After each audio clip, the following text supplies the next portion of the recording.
Wagwan, Papa Cotton. I've had a great day. I'm high as fuck. Welcome to my channel. Whitney Moon. That's me. Right here. I've been doing this for a very long time, okay? And I trust my word. I trust my gut. I trust my instinct. I trust everything that I have to say. So, if it resonates with you, it does. If it doesn't, don't worry, okay? These messages, they tend to be like really intense sometimes. So, you know, if there's something you can learn or advice, whatever, awesome. If there isn't, whatever. I don't take offense if you don't like me. Okay? I'm a bittersweet kind of taste.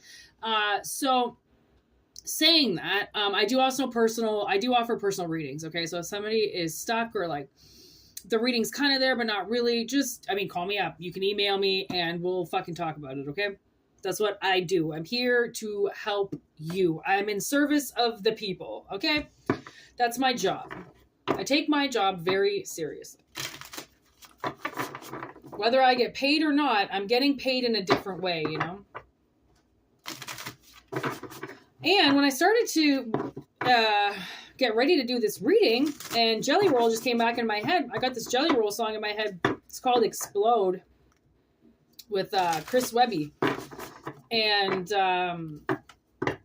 all I can hear him saying is, explode, explode, explode. Maybe energy is ready to explode? We're going to do the Raven Oracle here. I picked this beauty deck up the other day.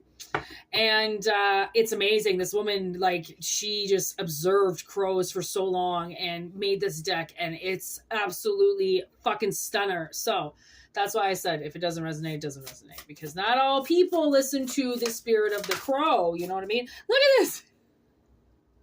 It's stuck on me. Communication. Okay, like that. The crows are communicating. Oh my god, I love that card too.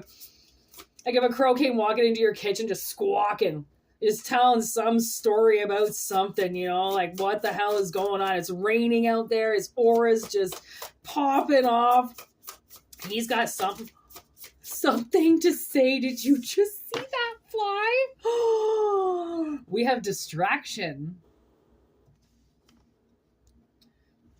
All right, can we get one more here with this distraction? Observation.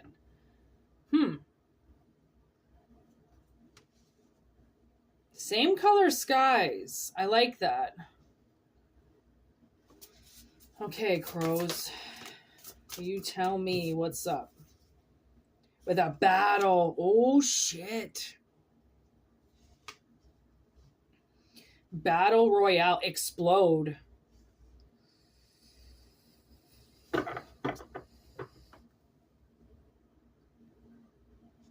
Okay, curiosity. You know what? Curiosity killed the cat. Okay, so I'm going to do my cards here, and I'm going to get us a little background information on this observation. Okay. This communication. Okay. Whoa. Another one there. Okay. Distraction. Battle. Okay, so you've been, from the looks of it, battling, message pending. You've been waiting for this message, okay? From the looks of it, you've been waiting for some communication about this battle. I think you've been battling for your independence. And somebody who claims to have your back, okay, they really keep putting you in repair. Over and over and over and over and over again. This is, I guess, what this observation is about. Okay, he's watching the spider weave, which is amazing. Everybody, you know, needs to take time out to watch how something is made or how something grows or how somebody else does something. But then there's like, you know, there's this kind of feeling of like, you can't be there forever. You can't just be observing forever. You have to eventually leave the spider alone, fly away and go and eat and live your life, right? Like you can't stay there forever. You can't stay in repair forever. And this is what's so weird is with observation, we also got working smart and the same old G, but the same old G in reverse almost. So you are not the same person as you were when you went into this. Therefore, when you went into this battle, you were different. Okay.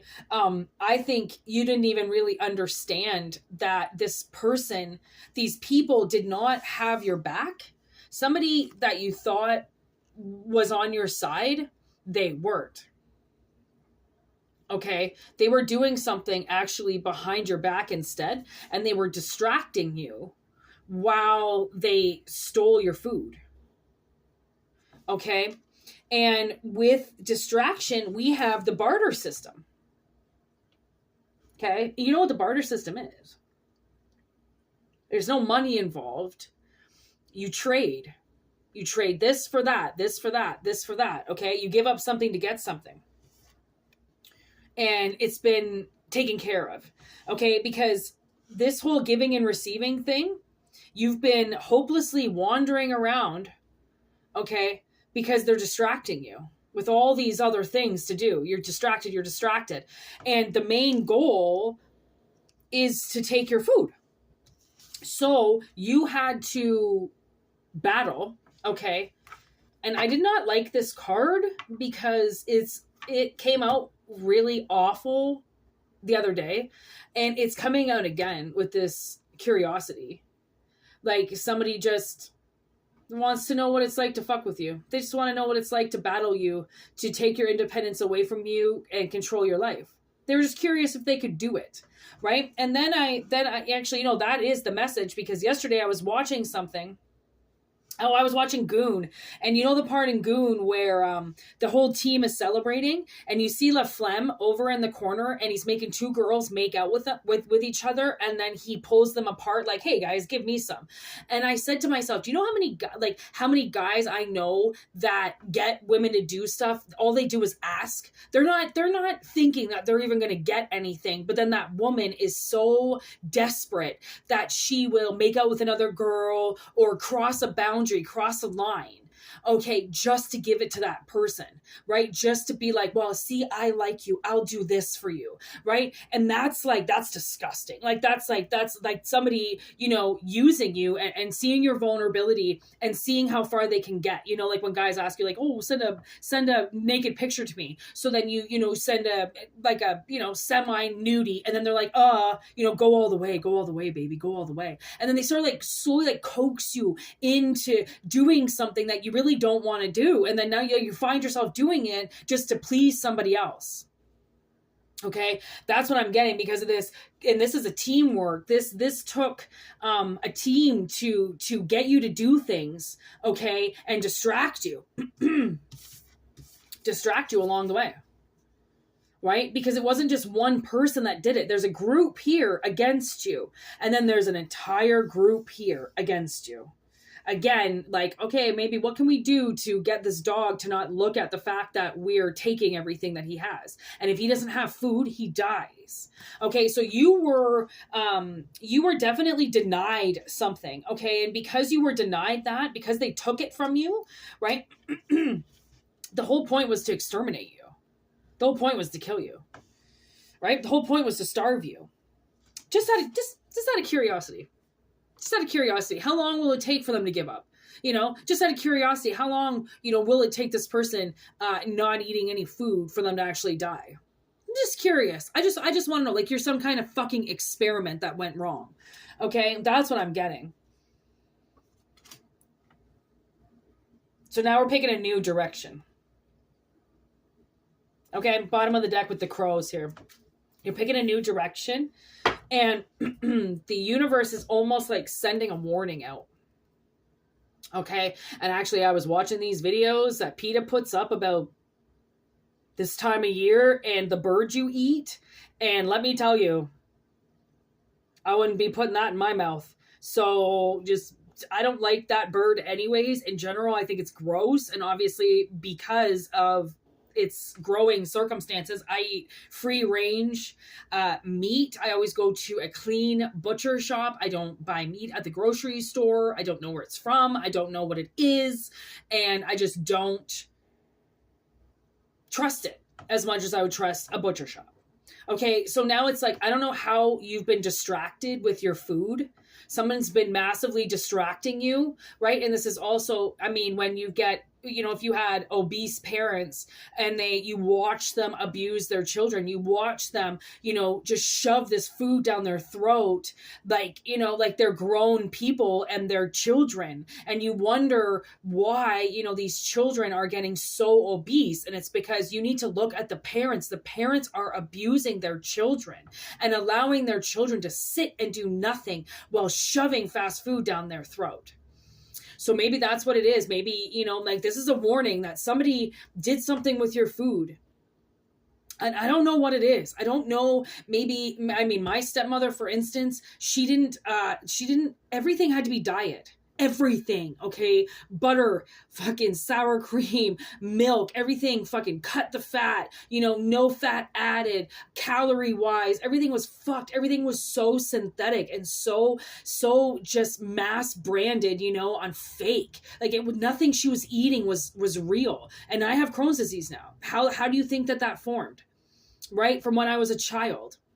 From what they were forcing me to eat, which sometimes I would go into the bathroom and throw up, right? Or I would sneak the dog food under the table because whatever she was cooking, my stomach, I was throwing up. I'd run to the bathroom and throw up her food. But if I said that her food was gross and I didn't like it, I got in trouble. I got grounded. I got forced to eat once everybody else left the table. Right? Like my parents massively abused me with food. And then my mother, right? My mother and my stepfather were alcoholics and my mother never wanted to feed us. So she made us like cheap food. She made us, you know, everything was no name brand. Everything was, you know, quick bagel pizzas in the oven, you know, or some type of fucking hors d'oeuvre board with like cheeses and crackers. Like my friends never came over to my mother's house because we didn't have any food. We never had food. My stepfather was the president of a company and would go out and buy him and his wife a steak that night. And my mother would make me whatever slop was in a can in the cupboard.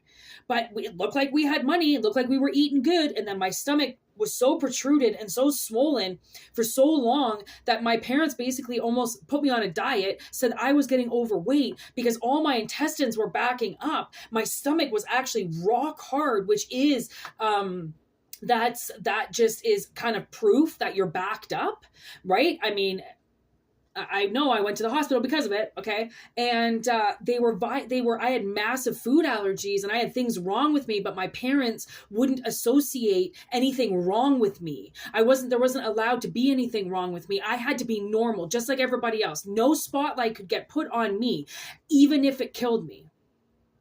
And to this day, like I haven't been able to eat straight for like maybe 4 or 5 days. I've had diarrhea for 4 days straight. I barely have even peed because every sip of water goes into my intestines to flush something out that's been backed up because my Crohn's disease gets so bad sometimes that I just have to stop. I can't eat. I don't want to drink. I would throw up with anything in the fridge. Like I have to go out and get, you know, something that I'm craving, something that I'm needing in the moment, or I won't eat. Like you have no idea what the things that your parents did to you as children are still affecting you now. And your doctors will be like, oh, you're crazy, here, just take this crazy pill, you know, oh, you know, that's what's wrong with everybody in this world. You're no different, you know, totally patronizing, totally acting like, you know, you're nothing just because other people suffer from it. That just because other people suffer from it, it doesn't make what you're going through any easier or any better. To know that more people are affected by it, that's nice. What are you going to do for me? Because I'm currently being affected by it. Whether or not 90% of us get affected by it, it doesn't matter. And it doesn't matter in the statistics of people who lie about it. People are fucked up. They've had fucked up childhoods. They make fucked up claims about their health and they try to get attention. People are fucked up. It doesn't mean that whatever's happening to them isn't psychologically fucking happening to them, right? Because of whatever the fuck was put into them with somebody who said that they had your back. They were supposed to be there for you. That's why they were put here, to be the Red Cross for you. Okay? Not to squawk at you all the time, come bursting into your room, blah, blah, blah, blah, blah, while that completely distracts really that they're the ones that have the problem. They're the ones that just can't keep their mouths shut. And then they force you into observation. They force you into healing. And now all of a sudden you think you're doing something wrong because you pointed something out on them. If you pointed something out on them, why are they now turning that finger around and going, fuck you? No, it's all because of you. Because these people can't even admit where they did wrong. Their pride is that high. Their ego is, the size of the Statue of Liberty. Fucking grow up. I mean, honestly, everybody has to fucking bend over. Even the people who didn't mean to hurt somebody have to bend over and apologize for it. And the ones who force fed you, who fucked with your food, aren't going to apologize for doing it? I mean, really? But it doesn't matter.